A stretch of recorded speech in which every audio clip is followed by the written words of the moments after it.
Welcome back to The Breakdown with me, NLW.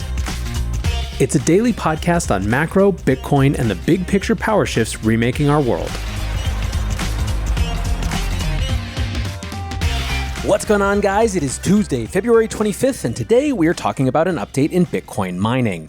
Before we get into that, however, if you are enjoying The Breakdown, please go subscribe to it, give it a rating, give it a review, or if you want to dive deeper into the conversation, come join us on the Breakers Discord. You can find a link in the show notes or go to bit.ly/breakdownpod. Hello, friends. What's going on? As you know, I am traveling this week, and so we're doing a little bit different of a slate of episodes.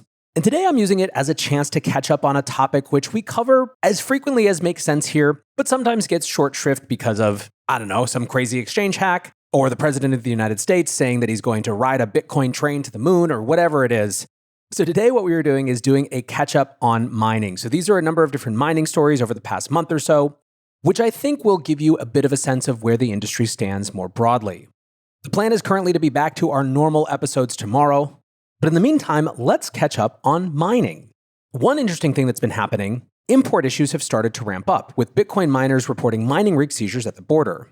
During the fall, customs officials began holding shipments of mining rigs. By November, Blockspace reported that some miners had already had their orders held up for 2 months. It seemed the issue was only impacting Bitmain mining rigs, with machines from rival manufacturers still being delivered. At the time, we had very little information on what was behind the scrutiny. Delays coincided with trade restrictions being placed on Bitmain subsidiary Shopgo, who had recently been accused of circumventing export controls on advanced AI chips. Earlier this month, Bitcoin Miner told Blockspace that customs had formally seized their shipments of mining rigs. Seizures impacted Bitmain machines as well as imports from MicroBT and Canaan. We still don't at this point have a clear understanding of why these mining rigs had been seized. Letters from US Customs shared with Blockspace said that seizures had been requested by the Federal Communications Commission. They cited legal code related to unauthorized or non-compliant communications equipment. Now, it is extremely odd that the FCC is getting involved with an issue that doesn't appear to have anything to do with traditional communications equipment. However, this could indicate the order to seize miners is related to concerns of Chinese spying raised last year. Last May, the Biden administration blocked the construction of a mining facility near a missile base in Wyoming, citing Chinese ownership as the issue. The Committee on Foreign Investment said the reason was the presence of, quote, specialized and foreign-sourced equipment potentially capable of facilitating surveillance and espionage activities. The statement seemed to be referring to the mining rigs themselves. By November, the Treasury issued a rule change to expand their ability to scrutinize land acquisitions by foreign nationals close to military facilities. Surrounding these actions, Senator Elizabeth Warren commented, "Foreign adversaries are using crypto mines to spy on U.S. military operations. That is an obvious national security risk." At the time, it was generally assumed Warren was simply using the story to criticize the mining industry, as she had done for years. It's not a stretch to think Chinese-owned mining facilities could secretly hold spying equipment, but we didn't have, or at least weren't presented with any evidence that mining rigs themselves posed a threat.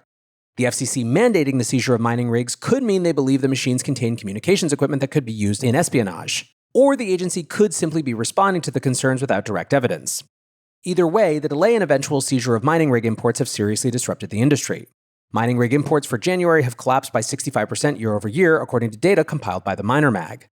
New York-based miner Bit Digital recently managed to take delivery of 700 Bitcoin miners after a delay of several weeks. CEO Sam Tabar noted this supply is, quote, not too much compared to the whole operation. He added that other mining companies are in an even worse situation, commenting, "We are one of the lucky ones." One miner reported having $5 million worth of miners seized. And even when miners are being released, the fees associated with inspection and storage can run into the millions of dollars, cutting into already thin profit margins. Difficulty accessing miners appears to be impacting hash rate growth. Over the past 2 months, hash rate has been largely stagnant and saw a relatively small increase alongside November's Bitcoin pump. A little more hash rate was brought on in February, but growth is very slow compared to last year. The constraints highlight a long-running monopoly problem in the Bitcoin mining supply chain. Bitmain has a dominant position in the industry, controlling around 80% of the supply of new miners. Their leading model is 4 times as profitable as the leading MicroBT mining rig, and 28 times more profitable than the top model from Canaan. Although other companies are trying to compete, there really isn't a replacement for top-of-the-line Bitmain machines. Another issue on the horizon is looming tariffs on Chinese goods. Taras Kolyuk, the CEO of Syntec Digital, a leading mining rig brokering company, said, "Heavier tariffs would essentially halt importation of new generation hardware into the US, making it completely cost-prohibitive. There will be a ton of projects that will cease construction because they wouldn't be able to get the hardware." Bitmain is attempting to deal with the issue by bringing their supply chain onshore. In December, they announced they would establish a production facility in the US, but obviously it takes a little time to do that. There's still a lot of confusion about exactly what's going on and how intentional this all is. Matthew Pine, the National Security Fellow at the Bitcoin Policy Institute, noted that this flies in the face of the Trump administration's desire to mine Bitcoin in the US. He added, "It's kind of hard to keep the US's share of hash while Customs is interdicting ASICs being delivered to American Bitcoin mining companies. Seems like some folks at Customs didn't get the memo." Magnanimous Maxi wrote, "Interesting story. If nothing else, it shows how seriously chip flows are being monitored. This is most likely crossed wires for AI equipment, but is intriguing from a Bitcoin and national security perspective. The Bitcoin mining industry should have plenty of political capital to get this issue sorted, but it's been dragging on for months. Indeed, to many people, the fact that seizures are happening under the Trump administration is curious given their pro-Bitcoin stance. It could be a simple oversight considering how many priorities the administration is juggling in their first 100 days. Or it could be a sign that there's genuine security issues with Chinese-sourced miners. That does create a huge opportunity for US-based manufacturers to compete, but they'll need to match the performance of Bitmain rigs first. And indeed, miners are feeling the pinch as profitability declines. After a short-term peak in late January, hash price is heading lower. Hash price is a metric that measures the return for each unit of hashing power deployed to the network while taking Bitcoin price into account. Current levels are below anything that was seen across the crypto winter, even as Bitcoin hit 16,000 in late 2022. This halving cycle has been brutal for Bitcoin miners so far. Even the run-up to $100,000 didn't see a meaningful jump in profitability.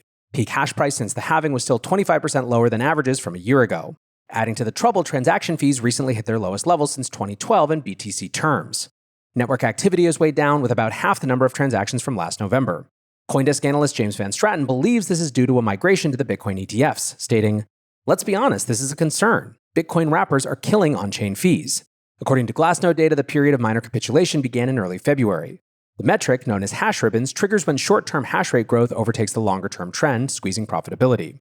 In this case, a small spike in hash rate earlier this month overtook the 2-month trend, which has been even weaker. Hello, friends. I am thrilled to share that Ledger is once again partnering and sponsoring with The Breakdown. Many of you know, but for those of you who don't, Ledger is the most secure hardware wallet for your crypto and logins. It's trusted by 7 million users and secures 20% of the world's digital assets. What's more, Ledger is a lot more than wallets. Over the recent years, they've built a comprehensive ecosystem of products and services, all of which are designed to make digital ownership more secure and accessible. You can buy your Bitcoin with Ledger and Ledger Live, and so much more. Basically, not only do they want to keep your assets secure, they want you to be able to do more with them. Ledger's newest devices, the Ledger Stacks and Ledger Flex, introduce the world's first secure touchscreens, making it easier and safer to manage your transactions and assets. Alongside Ledger Stacks and Ledger Flex, the company also launched the Ledger Security Key app, offering a safer alternative to traditional passwords and enhancing your digital security. If you are in this space, you owe it to yourself to at least check out Ledger and their ecosystem, what they have available to you. So thanks once again to Ledger for sponsoring the show. The good news, at least for Bitcoin holders, is that hash ribbon triggers almost always signal a bottom in price. On the CryptoQuant platform, Dark Frost wrote, "The hash ribbons indicator, which evaluates the health of Bitcoin's mining ecosystem by tracking hash rate fluctuations, has historically been a reliable signal. Notably, it has only missed once due to the unprecedented impact of the COVID-19 market shock. This indicator consistently highlights optimal entry zones both for midterm positioning and long-term accumulation. These metrics line up with reports from publicly listed US miners. None reported a month-on-month increase in Bitcoin produced in January other than Riot Platforms. Curiously, Bitcoin miners have actually been adding to their Bitcoin stacks in aggregate over recent weeks. This followed a drawn-out period of selling stretching back to last September. Charles Edwards, the founder of Capriole Investments, believes we're still in the early innings, commenting, "A new capitulation event has just started. We all know what it means when a hash ribbon buy signal eventually follows. A lot can happen between now and then, but we're entering a window of opportunity. With profitability trending down, we could see some weaker miners struggle to make it through what has been a tough start to the halving cycle." Another phenomenon that continues is the pivot to AI, with another publicly listed miner looking to make the change. Riot Platforms has added 3 new board members, each with experience in AI data center buildout or investing. They've also retained investment banks Evercore and Northland Capital to lead engagement with potential AI partners. Riot is currently exploring the conversion of more than half of their Corsicana facility in Texas for AI workloads. Construction on this site began in 2022 with plans for it to become the largest Bitcoin mining facility in the US. The first stage was completed in November and mining rigs were powered up. The second stage, which is currently underway, will now be built out to support AI infrastructure. This is just the latest in a series of Bitcoin miners taking advantage of the AI boom. Hut 8, Core Scientific, and Hive Digital have each pivoted the focus of their business to AI, while others are taking more tentative steps. One of the interesting stories to emerge out of the pivot to AI has been Crusoe Energy. The company began as a Bitcoin miner with specialization in constructing portable mining facilities alongside oil wells to mitigate gas flaring. They're now almost entirely focused on AI data centers paired to more permanent gas power plants. The startup has also been tapped for their data center construction skills. Crusoe has been engaged by OpenAI's Project Stargate to build out their first AI training cluster in Abilene, Texas. Once constructed, this will be one of the largest and most advanced AI data centers in the world. Basically, what we're seeing here is that the mining industry's experience with energy-efficient designs has a lot of crossover with AI. Now, how this all plays out in terms of Bitcoin mining, I think is notable and worth paying attention to. One has to think ultimately that the game theory kicks in, and as more companies race to the AI opportunity, that becomes overcrowded, to the extent that it's even possible for that to be overcrowded, which I'm not sure how much it is. But even if that opportunity isn't overcrowded, there will be people, presumably, who step in to take advantage of the Bitcoin opportunity, which will continue to remain. Plus, according to a new study, Bitcoin mining has a very positive impact on local economies that host facilities. A report published by the Texas Blockchain Council and the Digital Chamber claimed that 31,000 US jobs have been created due to the presence of the mining industry. This includes secondary industries supported by increased economic activities in local economies, sectors like retail trade, construction, and business services. Overall, the study found an annual GDP contribution of $4.1 billion associated with mining. Texas was by far the largest beneficiary, with over $1.6 billion in GDP contributions. Reasonably large effects in the order of several hundred million in GDP were reported in Georgia, North Dakota, and New York. Aside from economic benefits, the report also claimed that miners can help stabilize electric grids due to their flexible power needs. Finally, one more story on a similar theme. A new report from Duke University has urged adopting Bitcoin miners as a tool for U.S. energy infrastructure. Conducted by researchers from the Nicholas Institute for Energy, Environment, and Sustainability, the report highlights that adding Bitcoin miners can reduce the need to build more power generation. In brief, the report explains that flexible energy customers that can shut down during peak demand are highly desirable. It found there's a lot of headroom to add more energy consumption to major grids, provided they have a sizable portion of flexible customers that can curtail their use. Typically, curtailment is only required for a small portion of the year, but it often comes on very short notice. Importantly, this report wasn't particularly focused on Bitcoin mining, but rather it was a holistic look at grid balancing from the perspective of energy experts. Still, they couldn't look past the dramatic performance of flexible Bitcoin miners over recent years. They highlighted Riot Platforms for achieving 95% load reduction during curtailment, a figure completely unmatched by any other flexible customer. The reason these findings matter so much is that they reduce the need for costly and heavily polluting capacity expansion. In practice, to meet peak demand, energy providers add gas power plants called peaker plants. These only deliver power during peak demand, which might only happen a few days out of every year. However, due to the time taken up to power up a gas generator, these plants are idling year-round and producing continuous emissions. As long as Bitcoin miners don't add to peak usage, they improve utilization and therefore cost of existing infrastructure. The report stated, quote, "Flexible loads can mitigate peak increases, optimize the utilization of existing infrastructure, and reduce the urgency for costly and time-consuming capacity expansions." Longtime environmental Bitcoin researcher Daniel Batten wrote, "Waited 34 months for this moment. In March 22, I said that Bitcoin mining rigs help avoid expensive grid upgrades and decarbonize grids. A lot of non-Bitcoiners were skeptical. Now, a Duke University report confirms all this and more. The report, written by independent energy experts, tells us what Bitcoin mining experts have said for years. The more flexible the load, the more you reduce cost, strain, carbon intensity, and capital investment on grids. And Bitcoin mining is the Rolls-Royce of flexible load." So friends, that is the update on Bitcoin mining. It's a quiet time, but also a very interesting time. The relationship with AI obviously is something that everyone's keeping an eye on, and it feels like it will have a big impact on how Bitcoin mining plays out over the next couple of years.